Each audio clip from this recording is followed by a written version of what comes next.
Good evening, everyone, and welcome to our Monday night jamboree. Here it's 8 o'clock, and we're pushing this out, I think, across Facebook, YouTube, here on X, of course, over on Getter and on Rumble. So, wherever you're watching this one, anyway, thanks very much for taking the next little while as we go through the big issues. Now, it's not as if there's been that much happen in the world since we last met, is there? Oh, hang on a second. Yes, there is. And we're going to get to that. So, because we're going to talk about that issue, Trump, Vance, great name, Zelensky, Stormer, all of that stuff, Pooty Puddin. Hi, Chris Davies, we're going to talk about all that. So, we don't have time to talk about, for example, apparently there's car attacks in Germany. Did you see that? A car attacked people actually seemed to cause them I'm not sure there was deaths, serious injury for sure, based on a limb lying around in the square. But yeah, apparently, according to the BBC, it was a car attack. So I'm not sure which cars are attacking people, but I think someone needs to have a word with them, possibly quarantine them because, hi, Matt, all the way from New Zealand. Thank you so much for being here. Yeah, these attacking cars, as the media put it today, a car drove into people. A car drove. It wasn't driven then, no, just drove. Yeah. Yeah, mind you, this was Germany. I think it was Mannheim in Germany. And I've got to be honest with you, I'm very sorry for if people have been either killed or seriously hurt, but Germany voted for this. So I'm all out of, sympathy for the Germans. I'm sorry for the 20% of Alternative for Deutschland people, of course. But honestly, if you vote for this as a nation, you're going to get more of it. And that's what we saw in Germany today. And of course, the media naturally, I understand he's a German man, the guy who drove the car, a German man. I've heard his name. I'll not repeat it because it's not all been confirmed yet. But I think you'll find if and when the news gets out, it's not a typical German name. It's not one of those names, It's not like Beckenbauer. Yeah. This guy that apparently is allegedly carried this out has got a somewhat more diverse name, apparently. Chris Davies says, you're clashing with a Trump press conference. I know. How dare Donald Trump hold a press conference when I'm here talking about Donald Trump? Yeah. Look, you do these things, Chris, and look, it's good. I'm sure I'll be watching there'll be more people watching Donald Trump's press conference than me, that's for sure. But I'm very thankful of those of you who prefer to watch me for the next 45 minutes or so anyway. Now, I thought actually it was tomorrow night, by the way, Chris. Is it tonight? Well, whatever. Okay, let's get to the main meat, shall we, of the conversation? Because obviously things went seriously wrong in the White House last week. That's the first thing to be said. And I think we all know the sequence. I want to talk through the sequence because it's important because we're being gaslit by the media. First thing I want to say is that this feels very like COVID all over again. Remember back in 2020, the media gave a particular approved narrative. Nobody was allowed to dissent from it. All the press and all the TV stations, they all pushed it. All the commentariat, including some in the alternative space, all went with it. And there was a few rebels who said, I don't think so. And I'm very proud to have been one of them. And all these years later, I'm still saying it. I see the narrative. I see what they're trying to do. They're gaslighting you, of course. And we're going to explain exactly how it all happened. So, as you know, Zelensky flew over to the States. And the understanding was he was flying to see Donald Trump for a media event in which he would sign the mineral and precious metals or whatever deal. And so what would happen would be that the US would basically send US technical people and whatnot into Ukraine to help and as a joint venture extract these these medals and whatnot. And that was the plan. It didn't go like that. It did. Thanks, real British media. You're a top bloke. Appreciate that. Trump can wait. Yeah. So now that was supposed to happen, right? Of course, that's not what happened. And the press conference lasted, I think, for about 40 minutes before it just finished as a kind of explosion, really, of emotion. And for most of that, for the first 24 minutes, it went relatively okay. And then it didn't. And then it didn't. So I want to just play a clip. It only lasts for a couple of minutes of what I say is this is the bit where JD Vance, my namesake, basically got stuck into Zelensky, and I was delighted to see it. So let's just play this for a very short period. Just listen to this again. I'm talking about the kind of diplomacy that's going to end the destruction of your country. Yes, but if you are not strong... Mr. President, with respect, I think it's disrespectful for you to come to the Oval Office and try to litigate this in front of the American media. Right now, you guys are going around and forcing conscripts to the front lines because you have manpower problems. You should be thanking the president to bring an end to this conflict. Have you ever been to Ukraine that you say what problems we have? I have been to. Come once. I've actually watched and seen the stories, and I know what happens is you bring them on a propaganda tour, Mr. President. Do you disagree that you've had problems bringing people into your military? We have problems. And do you think that it's respectful to come to the Oval Office of the United States of America and attack the administration that is trying to prevent the destruction of your country? A lot of questions. Let's start from the beginning. Sure. First of all, during the war, everybody has problems, even you, but you have nice ocean and don't feel now. You will feel it in the future. God bless. You don't know that. God bless. You will not have war. Don't tell us what we're... Yeah, sorry. That's an important bit where Zelensky says, you have nice ocean, but problems will come for you as well. That could easily be seen as a threat to the United States from Ukraine, because it seemed to me like, well, yeah, we have problems at the moment, and you've got this nice ocean, but stuff could come your way as well. I mean, what on earth was Zelensky thinking? And it was on. We're going to play it on now in a second, but that was what triggered Donald Trump. That was the triggering that moment.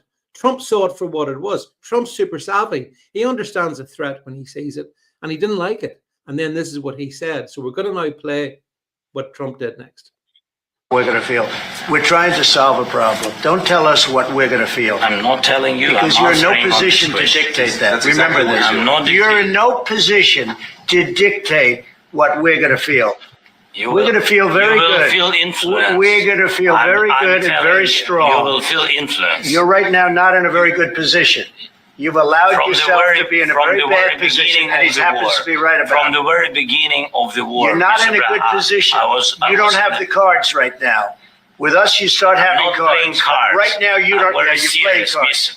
You're playing cards. You're gambling with the lives of millions of people. You're gambling with World War III. You're gambling with World War III. And what you're doing is very disrespectful to the country, this country. It's back to you. Far more than a lot of people said they should have. Have you said thank you once? A lot of times. No, in this entire meeting, you said thank you. Even today. You went to Pennsylvania and campaigned for the opposition in October. Offer some words of appreciation for the United States of America and the president who's trying to save your country. Right. So that was all critical stuff there. I'm sure you saw that. So what was really happening there was, I mean, JD Vance said, have you said thank you once during this interview? Oh, yes. I've seen all the geniuses on social media, all the Ukraine bot army saying, oh, look, here's him saying thank you. And here's he saying thank you. And here's another example of him saying thank you to America. JD asked him, have you said thank you once during this interview? And he hadn't. So JD Vance was absolutely right.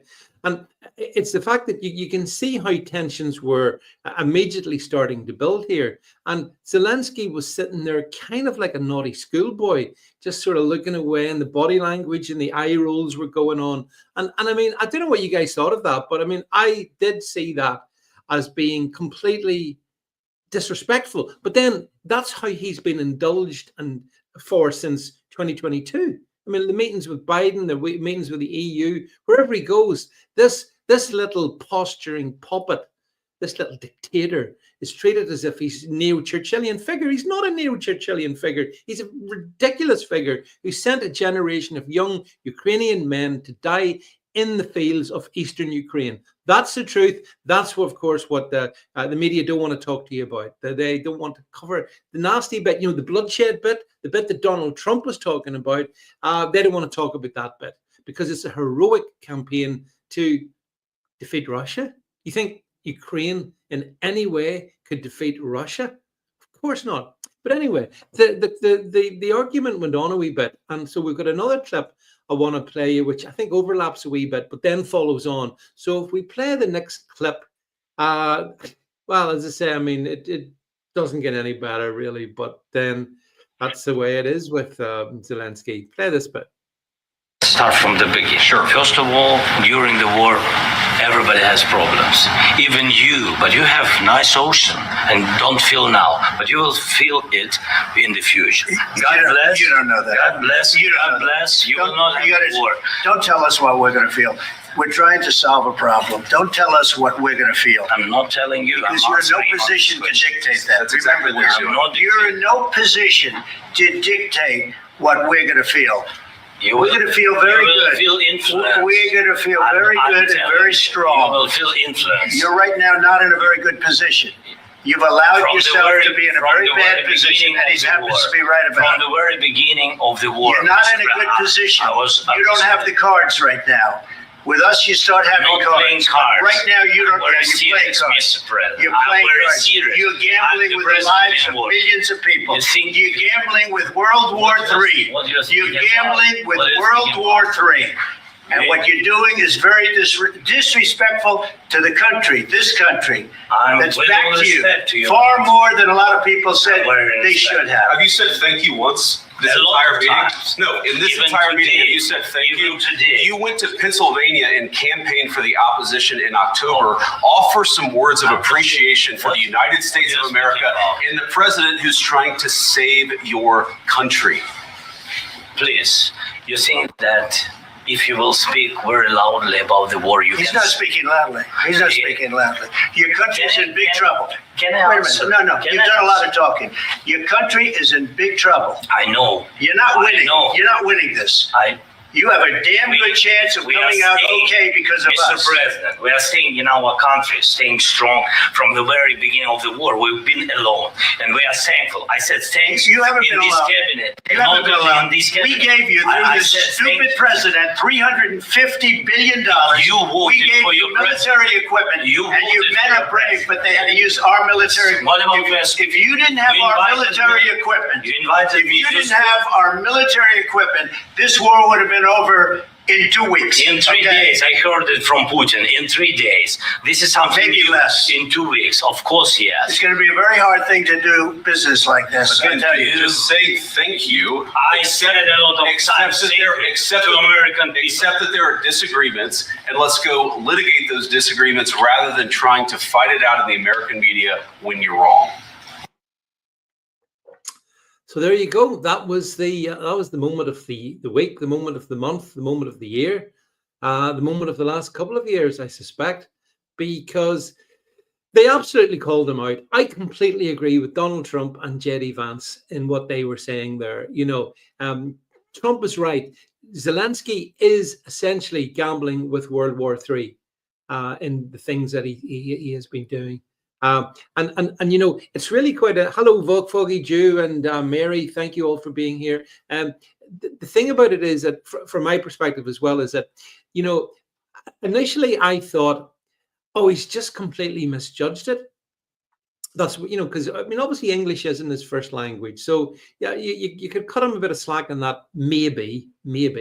Although I'm sure he knows how to say thank you in 100 different languages, But the fact is that I think there's more to it than that, because the understanding is that before this meeting in the White House, he met with some Democrats, And the Democrats apparently were influential in encouraging him to go in and basically try and get more security guarantees from Trump. And that's why the mineral deal completely fell apart. It completely fell apart. And then, funnily enough, I mean, he was thrown out of the White House. Did you see that? Wasn't it wonderful? He was literally thrown out of the White House. He was asked to leave, and he headed off in his limo. And well, that was essentially. He then went on Fox News, by the way. Yeah, he doesn't have a suit. That's right. He doesn't have a suit, except Jed when he goes to see. And I've got a picture of it actually. If over on my X platform, he does have a suit, and he wears it. Guess who he wears it when he goes to see? Can you guess? Because he does wear a suit. I've got an exclusive image of Zelensky in a suit, and the person that he wore it for, someone you all know, and I know him, and he is, of course, none other than the leader, or the former chairman rather, of the World Economic Forum, Klaus Schwab. I think we're going to try and find the picture for you in a second, but there's a picture of him with Klaus as he pays fealty to his boss, because be under no illusions that Zelensky is all part of the globalist game. That's all he is. And whilst the UK media, yeah, here we go. Isn't that lovely? Look at that. He's got a lovely suit on. Please, I have no suit. I don't wear this suit. You do wear a suit. You wear a suit when it suits you, sir. And so it did on that occasion, you know. So yeah. So anyway, by the way, he did disrespect Trump by not wearing a suit as well. He'd been told to wear a suit. He wouldn't wear a suit. Who does this guy think he is? He thinks, and Donald Trump understands this, Zelensky thinks that the Ukraine is on the same level as the US. It's not. It's absolutely not. The US is up here. Ukraine's way down there. That's how it is. But the pretense for the past 3 years is Ukraine, we mighty country. We beat Russian. We march in Moscow. No chance. Never going to end that way. So anyway, let's move the story on a bit. So that was what happened. That was the fun and games with Zelensky. Now, Starmer, of course, had been in the day before, and disappointingly, he hadn't been. Yeah, we'll come to Trump in a second. Just keep that. So Starmer had got in and out, and he promised a state visit to the UK to Trump, which Trump liked, and it sort of went not too bad. Although Trump did make one jab at Starmer, which he didn't like, when Trump just turns around in that Trumpian fashion and said, do you think you could beat Russia on your own? And all Sir Keir could do was add a noidle. So that's all he could do, right? So anyway, I presume Zelensky went back to his hotel room, probably cried a lot. And then he got on a flight to London calling. And so Zelensky came to London on Saturday. And oh my God, the love-in with Keir Starmer. I'm sure you saw it. It's too sickening to even watch. I don't want to show any images of it. It's for all right, we're having a slight trouble on X, I see at the moment. So my apologies to viewers over there. So I'm sure we can try and fix it, but right. So I'll just carry on regardless. So he came to London, and he had Starmer basically was standing there with arms open to hang on, I need to move this here. Hang on. Okay.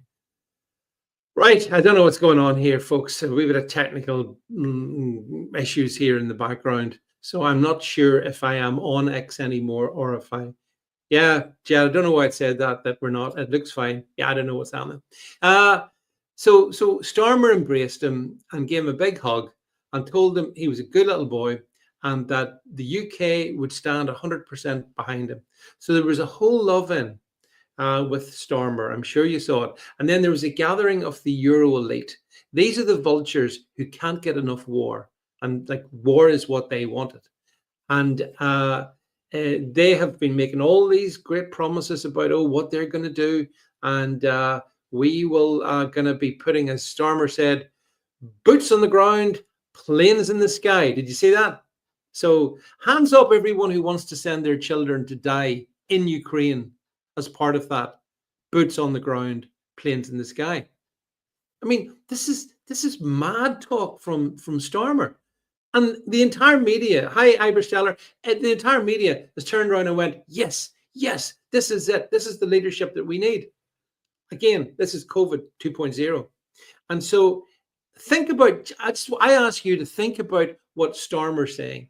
He's basically saying, look, as part of our great plan to save Ukraine, we're going to give them loads of money. So another, 1.8 billion or whatever, could go to, was handed over to Zelensky. So he grifted more money from the British taxpayer, right? He grifted more money. So he was very happy about that.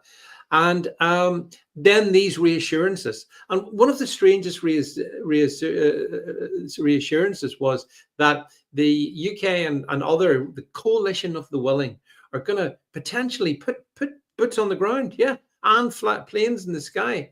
And that's going to be the military reassurance backed up by the US. And that's going to get peace.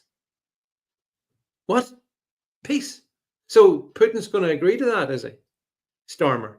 You think Putin is going to agree to what you've just said? Of course not. The Russians, actually, who are almost ignored exclusively by the British media, apart from telling us how evil they are, the Russians have said they will not accept other occupying armies in Ukraine. Remember, Ukraine is not in NATO, so they can't use that excuse. It's not even in the EU. And so Putin, right, and the Russians, I think rightly so, have said, no, we won't accept this. You're not going to play that trick on us. So again, I find it so strange that Stormer's saying, this is the way forward and we can get a deal on this. But the Russians won't deal on this. There is no deal on this at all. So, so it's really bad. So then, I mean, Trump's been pretty good on this one on Truth Social. So I just want to bring up this comment that Trump put out on Truth Social in the aftermath of the blow up. So if we can just bring up this here, hopefully. Yeah, I mean, it's a classic Trumpness, by the way. We had a very meaningful meeting in the White House today. Much was learned that could never be understood without conversation under such fire and pressure. It's amazing what comes out through emotion. And this is the critical bit. I have determined that President Zelensky, President Zelensky is not ready for peace if America is involved, because he feels our involvement gives him a big advantage in negotiations. I don't want advantage. I want peace. He disrespected the United States of America in its cherished Oval Office. He can come back when he's ready for peace. Well, of course, the BBC started to cry about that. There was they were wearing black armbands, solemn music on the hour, every hour. Oh, they were so upset about this. I mean, who does Trump think he is? Well, he's a leader of the strongest military and economic nation in the world. That's who he is. And his point is 100% correct there. And this is the bit that here in the West, this is the bit they don't want you to really grasp. But it's a fundamental point. And the fundamental point is that with America's involvement, Zelensky will not accept anything like a ceasefire or a lasting peace. He wants to continue to leverage US military power. Now, that may not be an option he has, because there's a lot of speculation that Trump's about to stop all military support to Ukraine. I hope so, because by doing that, it reduces the tension and the possibility of a World War III scenario. And yes, I do understand that, the typical UK commentariat, like Field Marshal, Brigadier Julia Hartley Brewer, first talk TV of Ukrainian volunteers, sir, ready to serve, but not in a London studio, like not in the Donbass. You know, they don't want to go that far. Oh, no, no, no, no. From a distance, they're ever so brave. Julia was beating her chest and saying, you know, the bravery of Zelensky, he gave it to Trump and Vance. If you know, there's never been another man in that office with as big as balls. That's her terminology. As Zelensky. I presume she'd forgotten that Michelle Obama had been in there, but leaving that to one side and swiftly moving on. The point is, the point is that the Western media just seem to think that, oh, Russia will do a deal on whatever terms Zelensky accepts. No, that's not how this is going to work. And I agree with Stephen here, who says on X stream, and I think X must be back again, everything's fine, that the Europeans see this as an opportunity to forward their European army ambitions. Absolutely. This is absolutely right, Stephen. You're dead right in this one. They're going to try and say, and it's what they're doing. I mean, Stormer went to the Commons today and gave this whole speech about the fact that, you know, we've got to grasp the moment. We've got to step up to the plate. And that means we're going to spend a lot more money on defense. But that's a real opportunity for small to medium enterprise businesses, apparently, producing all the necessary materials, armaments, you name it, that we're going to need in the absence potentially of any American. And I have to say, there is one local version of that which has made the news today. I don't know if you listened to the 6 o'clock news, but there was a story about the fact that Stormer saying, and a good example of this is in Belfast, where we're going to produce 5,000 missiles. I'm not sure if they're Storm Shadows, and they being produced by a company in Belfast. And everyone's going, oh, that's great. That's great. Look, a Belfast company, a good old Northern Ireland company, going to do so well of it. No, it's not. No, it's not. The company that's going to make these missiles, which makes Belfast a target potentially for Russia, is actually a French company backed up by another WEF company. So just so you know, don't let Stormer pull your eyes over, pull the wool over your eyes, telling you, no, this is helping local British business. That's not. Absolutely not. And by the way, at the same time as Stormer's so keen to protect Ukrainian borders, as is pointed out here, we've got over 500 migrants. I think it's the biggest day this year, who have arrived on our shores in the UK. So just think about that. Stormer, he's not wanting to protect our borders. He wants to protect Ukraine borders. And he comes out with actually glib nonsense like, or, you know, it's in British interest to protect Ukrainian borders. No, it's not. It's not remotely in British, or in fact, Britain should have nothing to do with it. I've continually said it's for Ukraine and Russia to sort it out. It's just that simple. We shouldn't be getting involved. The US shouldn't be getting involved, but the Europeans can't help themselves. And if any of you saw the likes of Ursula von der Leyen stepping forth yesterday to give a press conference saying that Europe had fully understood the challenge and it's now stepping up. Did you see that? Ursula von der Leyen. When Ursula von der Leyen was in charge of the armed forces in Germany, because she's German, obviously, she notoriously, because the German armed forces were so run down, they didn't have the necessary equipment. So they did some of their military training using broomsticks, not rifles. They didn't have enough rifles. Seriously. You think Ursula, that, you know, if the Euro army rock up and Donbass, broomsticks. Yeah, James, broomsticks. You think Putin's going to go, oh my God, that's it, I'm running away now. It's not, it's Dad's army on steroids is when she was in charge. Absolutely ridiculous from von der Leyen. But this is what they're saying. And of course, the other thing that amuses me is, oh yeah, we do have an exclusive video. We'll keep an exclusive video for a minute or two and then we'll play it. The other thing is that on all of this is, you know, Stormer saying we're going to have to basically ramp up the war machine. So what we have to do, that's it. We have to stand Slava Ukraini, and we have to ramp up the war machine. I was wondering, you see all these like tanks and missiles and weapons, are they all net zero? Are they all carbon neutral? Because that's something I was wondering. Did anyone else wonder that? Because that the UK is completely, totally committed to net zero by 2030. And I'm wondering, will all this rush to armaments, to rearmament, to scale up the already run down British military, do you think that's going to be, carbon neutral? And will it be gender neutral as well? As Ivor points out, I mean, will the forces going into Ukraine have their pronoun badges? I hope so, because it's only appropriate that they can get to choose their pronouns. And if you've seen, I mean, again, I've stuck it up on my my Twitter, but there'll be lots of hilarious stuff about. I mean, anyone who thinks that the European fighting forces are in any way to be taken seriously, they're really not. They're really not. Yeah, Ivor talks about electric tanks.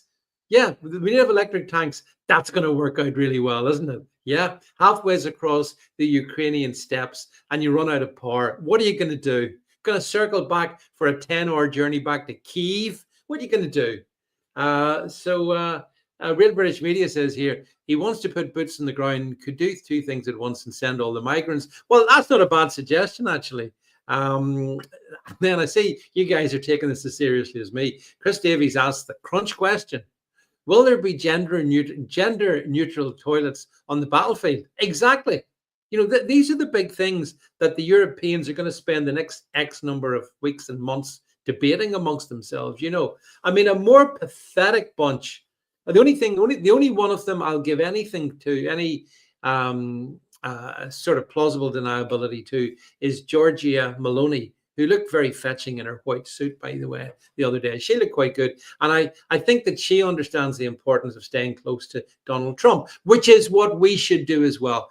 All the stuff that's going on in the media at the moment, Trump, or Starmer, he's walking a fine line between Europe and the States. And he's going to play this, this bridge building role. That's his role. He can bridge between Europe. No, you don't get it. This is not how it's going to work.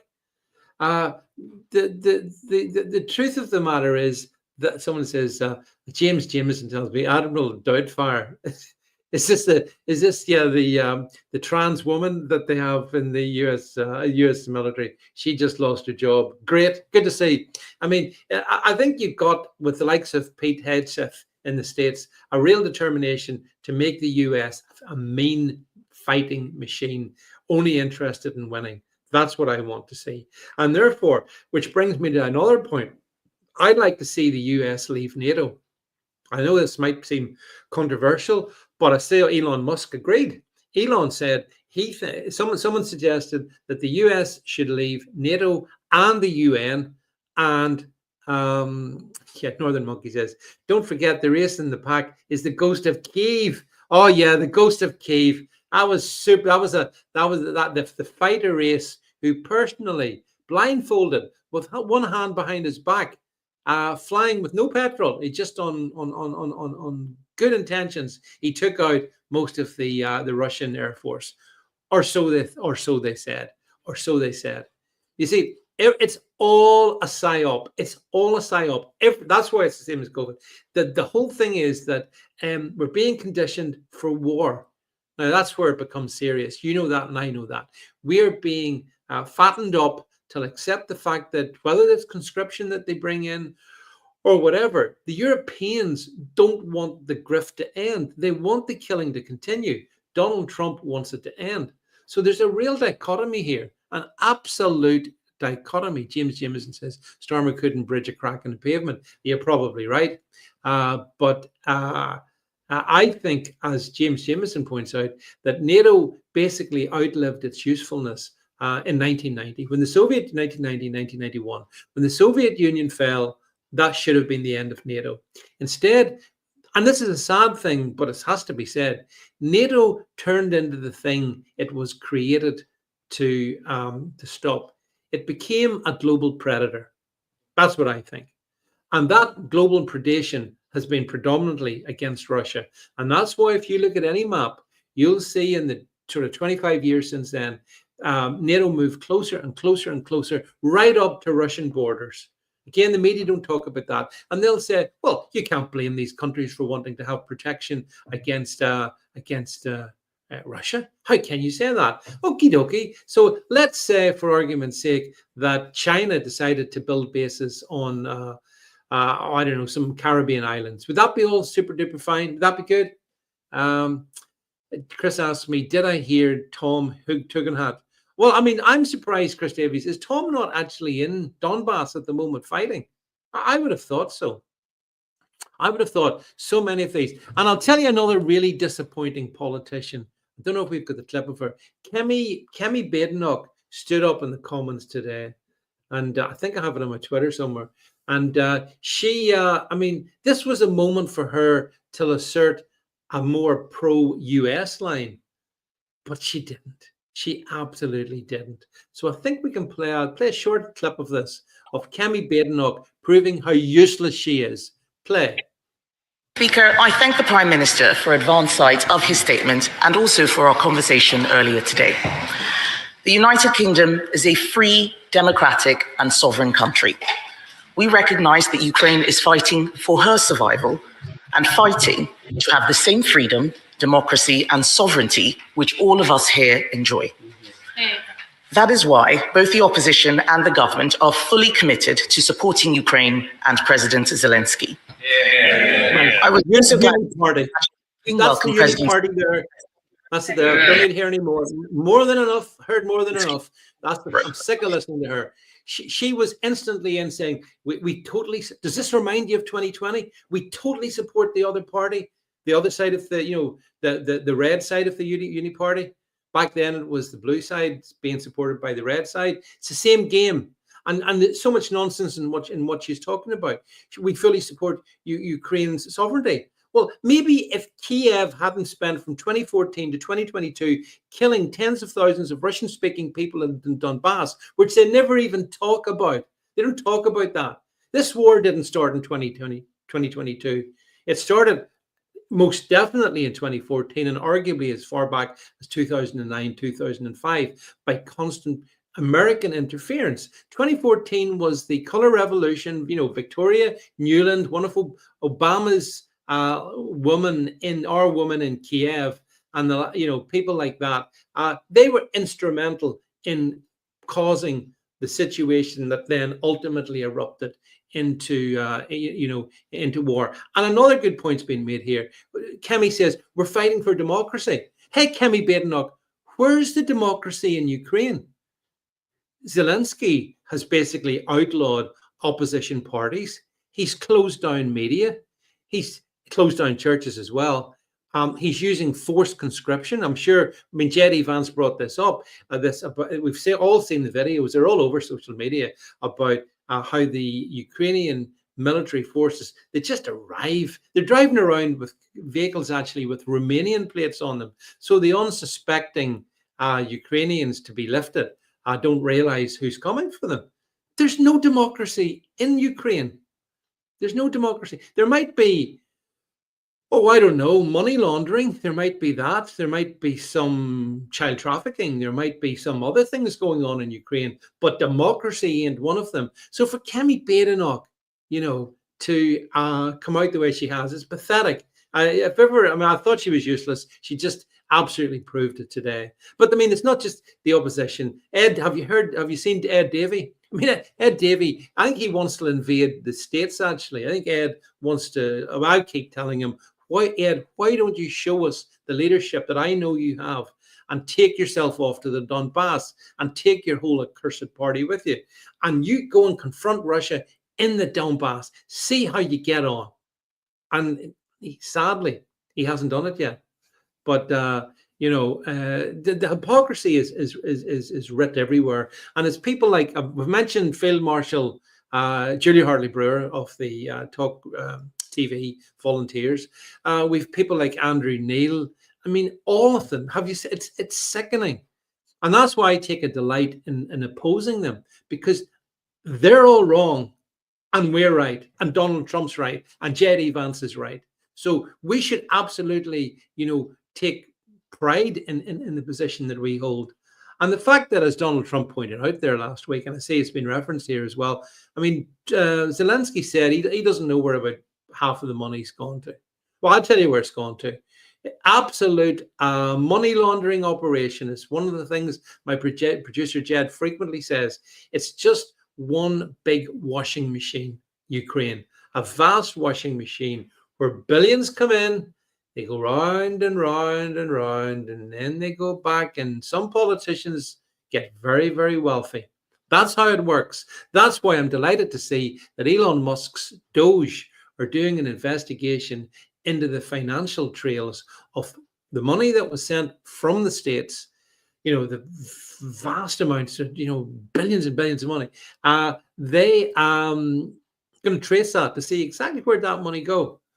I see as well, it's been pointed out that Alistair Campbell, who should just be very, very quiet, called J.D. Vance vile. I mean, what? One of the vilest individuals in British politics calls J.D. Vance vile.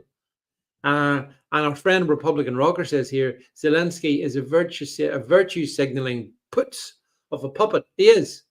Ivor says they're all Sabbatean puppets. James Jameson says, I hate George Galloway, but he schooled the shill Morgan. I saw actually, the thing about George Galloway, I mean, there's a lot of stuff I don't agree with George with. But I will say, I saw the interview he did with part of a panel with Piers Morgan. And all Morgan did was shout over him. That's why I don't do mainstream media anymore. I don't want to do it, even if they wanted me on, which they don't. But if they did, I wouldn't do it, because what happened to George, he was making perfectly valid points regarding this situation in Ukraine with Russia. You get shouted over. And so it doesn't lead to any kind of debate. That's why old media is dead. That's why if people do a good meme on social media, they get, millions of views and much more of an audience than these people sitting around their tired, clapped out TV studios. And in particular, the BBC, by the way, who have been egregiously bad over this. I mean, the BBC's always rubbish anyway, but they were really, really bad this last couple of days, and they instantly, I mean, they don't even make any pretense about it. They hate Trump.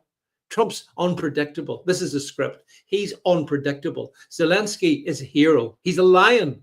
He's fighting for the very survival of his country. What? By sacrificing a generation of young men? And why doesn't Zelensky want to do a deal? Why is it so tricky to do a deal? I'll tell you why. Because I reckon as part of a deal, there would have to be elections. The day and hour there's elections, Zelensky's gone. We all know it. The British media can say, oh no, opinion polls tell us he's super duper popular. There's about 500,000 dead Ukrainian men whose bodies litter the eastern fields of Ukraine. Do you really think the next of kin of those men are saying, oh, I can't wait to vote for Zelensky. He's done a fantastic job. We really appreciate losing our sons. Do you think that? Because that's what the British media are asking you to believe. It's nonsense. It's nonsense. The grift ends the day and hour there's elections in Ukraine. And for that to happen, of course, where I completely agree with President Trump, I want to see a ceasefire. A ceasefire would be a really good idea. But then have you seen the strange notion that Macron came out with yesterday, where he wants to have a ceasefire where I think it's going to be not in the air and not at sea, or maybe it is going to be in the air and the sea, but not on the land. I mean, what nonsense is this from the European Union? And do you think for 1 second Putin's going to agree to that? Look, again, I'm 100% on Trump on this one. Chris says, once the war is over, the audit will begin. And Zelensky doesn't want an audit. Oh, no. And so many others, actually, because don't forget, there are so many kleptocrats in this Ukrainian regime who have already made off with millions. Maybe not billions, but millions. And I mean, that will all be revealed. You're going to see all this. And by that time, the media will have moved on and they'll look back and they'll say, nothing to see, nothing to see. There's plenty to see. And we're calling it out here. So then there was the other thing I want to talk about was King Charles. King Charles. So, as you know, as part of his schmoozing Trump routine last week, Starmer said, well, if you come over, we're going to offer you unprecedented second state visit. You saw all that, didn't you? And obviously Trump liked that because Trump's pro-British. His mother was born in Scotland. So Trump appreciates that. And that went down really well. But then 2 days later, Starmer has arranged for Zelensky to go and have a photo op with King Charles, I think, at Sandringham. Did you see that? What did you think of that then? What did you think of King Charles cuddling up to this little Ukrainian puppet? What did you think of that? I thought it was appalling. I think his mother would never have been so foolish as to get herself caught up in this sort of nonsense. But King Charles shows, well, I mean, King Charles is the guy who during 2021 talked about, he came out with Klaus Schwab, WEF, and talked about how great the opportunity of the Great Reset constituted. So he's a Great Reset king, And as I put out on social media, he ain't my king, not in my name anyway. He may be theoretically my king. But, this was a little story I put out. This was in the local press. Northern Ireland factories, 1.6 billion deal to supply over 5,000 missiles to fight Putin. Hey, wouldn't it be awful, Belfast Telegraph, if Putin sent 5,000 missiles to Belfast? Wonder how that would work out. For all my Belfast friends, I hope that's not the case. But I mean, and there we go. And yes, there we have the king shaking hands with Zelensky. Again, Zelensky chooses not to. He's cosplaying the role of general. That's all he ever does. But anyway, so that was so the Charles thing was an embarrassment. The whole European get together was an embarrassment.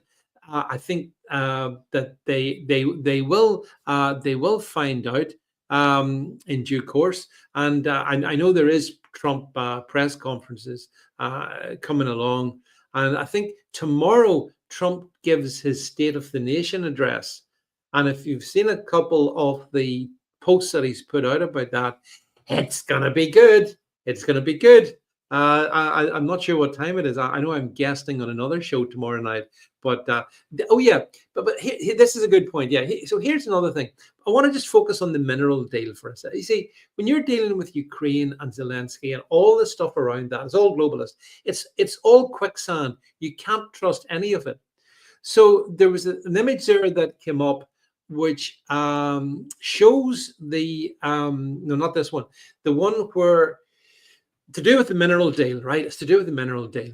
So it looks like the UK had double-crossed the States on the mineral deal. Because as you know, Donald Trump was saying that he wants to do a mineral deal to extract some of the valuable minerals and other precious metals in Ukraine. And that was really what should have happened last week, but didn't.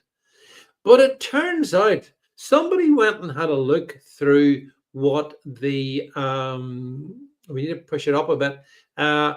Someone had looked at what the British government itself had been at, and it turns out that the British government, in a release which I don't know we're going to get because it's the one in blue, it's not the one that I'm looking at. British government has actually done a 100-year deal, 100 years. I don't think I'll be around to see the end of it, but a 100-year deal has been agreed in writing with Ukraine. And as part of that, guess who wants the minerals? Yeah, the UK. The UK wants the minerals. So, I mean, this is you can't extract the same mineral twice, if you know what I mean. And yet, that's exactly what is being talked about. Britain hasn't. There it is now. That now. Just bring this up. So look, this is the British government's documentation. It's not me making it up, and I don't know if we can say that, but this is the 100-year partnership declaration. Imagine the arrogance of doing a 100-year deal. A politician like Starmer who'll be in power at best for 5 years. So this is the deal that was done. The partnership, sorry, the declaration that was done. I don't know if we can make it bigger or not, but the highlighted bit in blue basically says that what it basically says is that the UK and Ukraine will work together with the mineral resources. Yeah, I don't know if we can get it. If we can't get it any bigger, those of you have good eyesight, I'm sure you can make it out. I have no chance.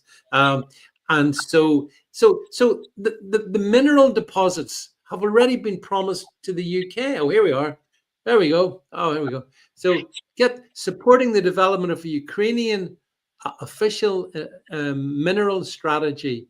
So and necessary regulatory structures to support the maximization of benefits from Ukraine's natural resources through the possible establishment of a joint working group. So come on, like, again, the media have been completely silent on this. So how can Zelensky do a deal with Trump when the UK has already done the deal with Zelensky? Can someone explain that to me? Because I don't understand that. And even better, for extra laughs, Vladimir Putin put out the other day that actually Russia, which is a vast, huge country, has mineral resources much greater than Ukraine. And that therefore, Russia would be very happy to work with the United States in a joint partnership to develop that. So in other words, and this has come out in the press. I saw a statement came out earlier today about this as well. I saw one of the Trump officials saying they don't want the mineral deal anymore. The mineral deal is done. Meanwhile, the British media is telling you, oh, look, Zelensky might go back and do the deal. But everyone knows that there's a moment when a deal can be done and then it moves on. We're at the point where it has moved on. And I don't think the British media wants to accept that. But I cannot see how Zelensky gets himself back into the White House. A salty Republican rocker says it's a fool's paradise, double-crossing President Trump. But that's exactly what they've done. And Starmer has double-crossed him, because Starmer went in and put his hand around, shook hands with Trump and promised him, oh, we're the besties. And then 48 hours later, he's doing the exact same with Zelensky. I'm afraid Sir Keir Starmer is a snake, a slithery snake. And I think J.D. Vance sees right through him. Donald Trump's very sharp. I hope he can similarly see through this guy. So that, yes, no sale, no deal. The deal's done. It's over. There won't be that deal. So I'm not sure how they're going to get peace, because again, the Europeans keep talking about, and Starmer, about the American backstop. We need this backstop. Now, the backstop they're talking about is that the US will provide some kind of military reassurance, either intelligence or potentially aerial, so that if things went wrong, well, America could help step in as well. Donald Trump ain't doing that. Doesn't matter how much you wish for that in Brussels and in London. It ain't happening. Again, it's like these people, they don't seem to believe Donald Trump. Donald Trump is pretty clear in what he says. And he said that I don't believe there will be any US military resource going into Ukraine at any point. He said, this is happening on the European continent. It's up to the Europeans to sort it out. Sort it out. Just go and sort it out amongst yourselves. And then the thing is, the Europeans have now, as you said, they're all going to wrap up, or they're spending the GDP on defense. Have you looked at the absolute state of the Euro economies? Have you seen that? I mean, Starmer talks about the fact by giving all this money to Ukraine, we will make it stronger, and it will be able to hurt the Russian economy even more. Last year, 2024, the European Union economy grew by 0.7%. The Russian economy grew by 4%. Seriously. You see the sanctions that they stuck on in 2022? The only people that have been hurt by the sanctions put upon Russia is us. Check out your fuel bill by way of further evidence. So Ray Byrne says here, did you see the cut and paste tweet put out by several Eurocrats? It was exactly the same message word for word. I saw that, yeah. And that's why it's all a psyop. It's all, safe and effective. It's the same thing that they did. Again, nobody seemed to think it's strange. The more media thought, yeah, it's very natural that all these independent leaders put out exactly the same tweet. And this is the strange world we're living in. It falls upon us in the alternative space, or at least some of us, to call this one out for what it is. And what it is, it's a grift that's coming to an end. Donald Trump, I believe, will bring it to an end. If he stops military supplies and intelligence in the Ukraine, it's done. It's over. Forget all about Stormer and the rest of the Macron stepping up. They don't have the resources. They don't have the wherewithal. They ain't got nothing, and they can't get it quick enough. So the war is, in that exchange between Zelensky and Trump, Zelensky said, Trump says, without us, the war could have been over in 3 weeks, and Zelensky says, yeah, well, that's what sort of stuff that Putin says. That's what he said. But yeah, Chris Davies, Luxembourg stands with Ukraine, so that's okay, and that's going to obviously make the Kremlin tremble in fear. And if you've seen the absolute state of the Belgian military resource as well, which I've stuck up on my Twitter, equally ludicrous. So I don't know. I think we're still in a rocky motion here at the moment, because the European media and the European political elite, they can't accept what happened last week. What happened was JD and Donald Trump called time. They called time on Ukraine, and so the David Lammy is negotiating a deal for the UK to supply the German military with broom handles. It ended last week. It's going to take them a little while for this to sink in, and I hope Donald Trump, when he makes his speech, to State of the Union speech tomorrow, I hope he lays down the realities to this one. I think he did put it out on Truth Social that time is running out. Time is running out for Zelensky. Some of the statements coming from Zelensky, we will never do a deal with Russia unless our security is guaranteed by America. Who do you think you're talking to? This is the whole point. They're going to need we're going to need binary broom handles. And probably, actually thinking about it, rainbow broom handles is what we need. So you can just imagine a legion of European soldiers sitting on rainbow-colored broom handles, heading up to the front line against those gritty Russians. And I don't think that's going to end well. I don't think it's going to end well. Now, I've got a little clip. It's been sitting in the background. And you mightn't have seen this footage, but it's 100% guaranteed, 100% accurate, 100% safe as well. And this is actually what happened when the cameras went off. I'll come back in a second, but I'll play you this and then I'll be back with you. Watch this. Country. And what you're doing is very disrespectful to the country, this country. And what you're doing. There's been some fantastic memes, some brilliant AI simulations, by the way, of that meeting.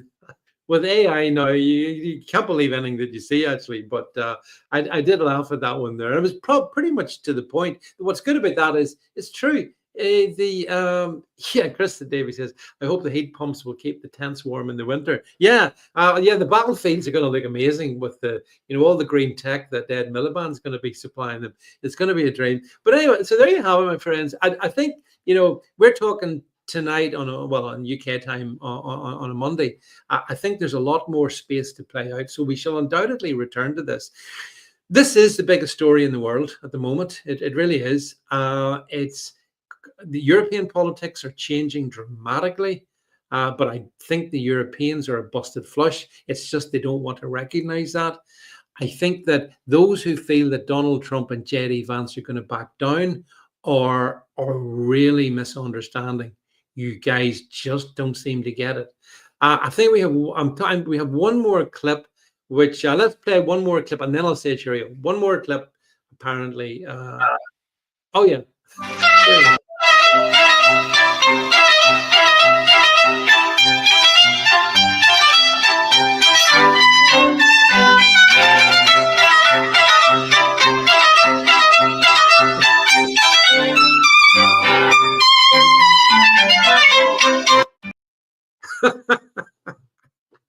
I can't top that one there. It's brilliant, isn't it? You know, you can't. Yeah, you would need a heart of stone not to laugh at that. And because it's taken the proverbial out of Zelensky, who the Western media have turned into this, as I say, this towering military figure. It's even all the funnier. So, look, I hope you enjoyed that. I hope you enjoyed the show. Thanks so much for being with Jen and myself tonight.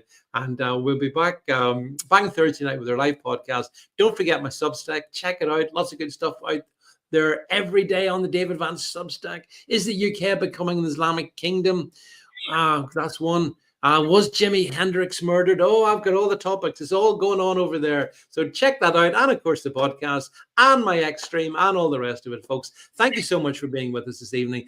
But that's it for tonight. Good night.